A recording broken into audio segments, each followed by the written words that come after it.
Brandy Flaidlin.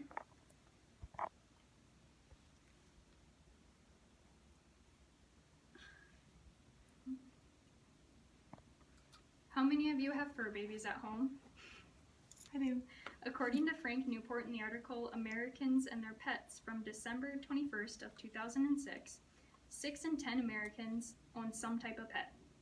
44% of Americans own a dog and 29% own a cat. I personally had my own cat as well as a family dog growing up. Once I moved out from home, I took on another cat and a dog of my own.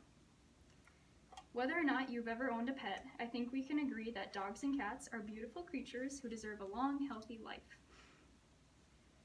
Today I'm going to convince you to neuter or spay your pet. First, I'm going to explain the personal problems you will have by not having your pet neutered. Then I will make clear the cause that unaltered pets have on others. And next I will lay out the obvious solution to the problem. And lastly, I will refute people's choices to not have their pet neutered or spayed. First, let's discuss the personal problems you will have by choosing not to have your pet altered. There are many health and behavioral issues in your pet that stem from not having your dog or cat spayed or neutered. Neutering or spaying your pet reduces their chance of getting cancer and other diseases. It makes them less likely to roam away from home to find a mate, and less likely to mark or partake in aggressive behaviors such as biting. One health issue, according to Charlie Maynor and Jim Stortz in How Spaying and Neutering Benefits Pets' Health and Behavior of June 25, 2012, is that a dog spayed before her first heat will have a near zero chance of developing mammary cancer later in life.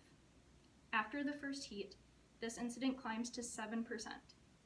And after the second heat, the risk approaches 25%. I can personally speak to this statistic. My family dog, whom I grew up with, passed away at almost 13 years of age from cancer and was unaltered. Let me personally tell you, it is so worth getting your dog fixed if it means letting them live a long, healthier life. I'll never forget the moment we finally made the trip to our vet. And I say finally because she had been having seizures for a while now. Yet it was hard for my family to decide that it was time to take her in. One second I was petting her head while her tail wagged behind her, and the next I had heard the last thump of her tail upon a hard surface.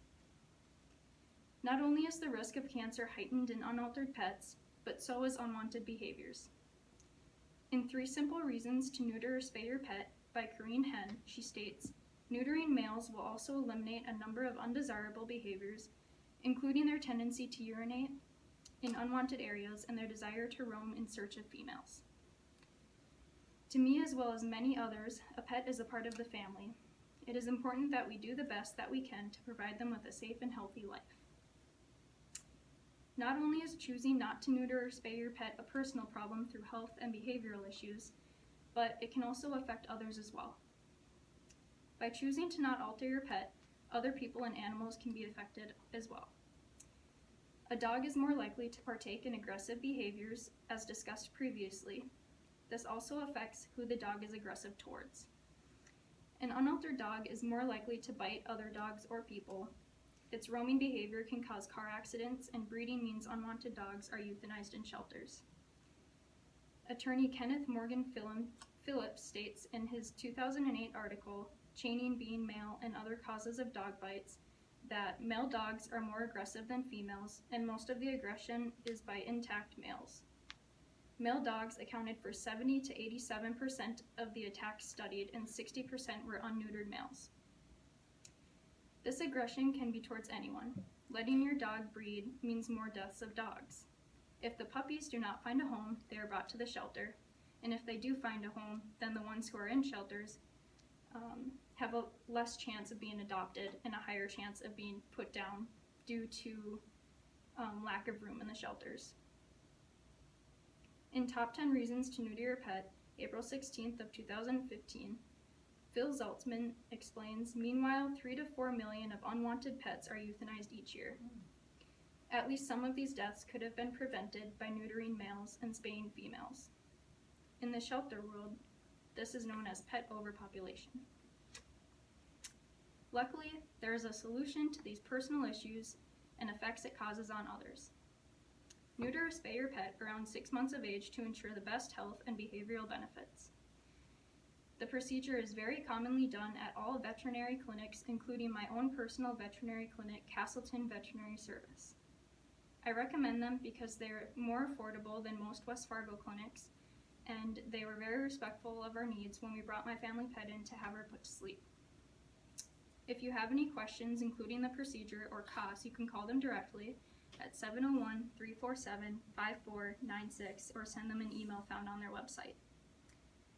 According to Amy Brannon in Benefits of Spaying and Neutering Your Dog, March 9th of 2017, fortunately, most communities offer discount spay and neuter clinics to help these pet owners to afford this important procedure. The official ASPCA website currently offers a listing of both spay and neuter clinics and spay and neuter programs that are local to any area within the United States. Now that you've heard many reasons to spay or neuter your pet, you may still have wandering thoughts or questions.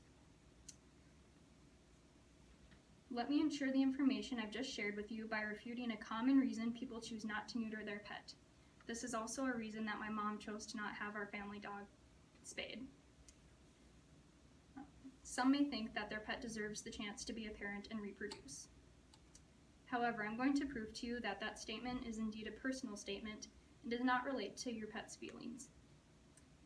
Later in Amy Brennan's article from Canine Journal, she states, "As pet owners, we often tend to pin human emotions and desires on our animals.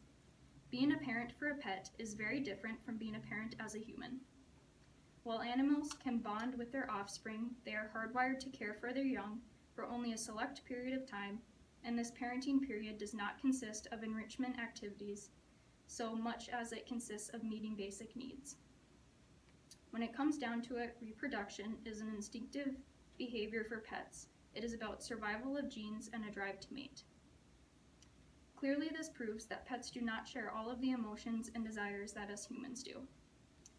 In conclusion, it is best for everyone to have their fur babies spayed or neutered. Today I have convinced you to alter your dog or cat. We have discussed the personal problems that unaltered pets have, such as health issues and behavioral issues, the effect they cause on others, including aggression and the euthanization of other animals, and the solution of neutering or spaying your pet. Lastly, I refuted one common reason why many people choose not to alter their pet. Our pets may not be able to live forever, but they can live their best life. All they need is for us to make that possible.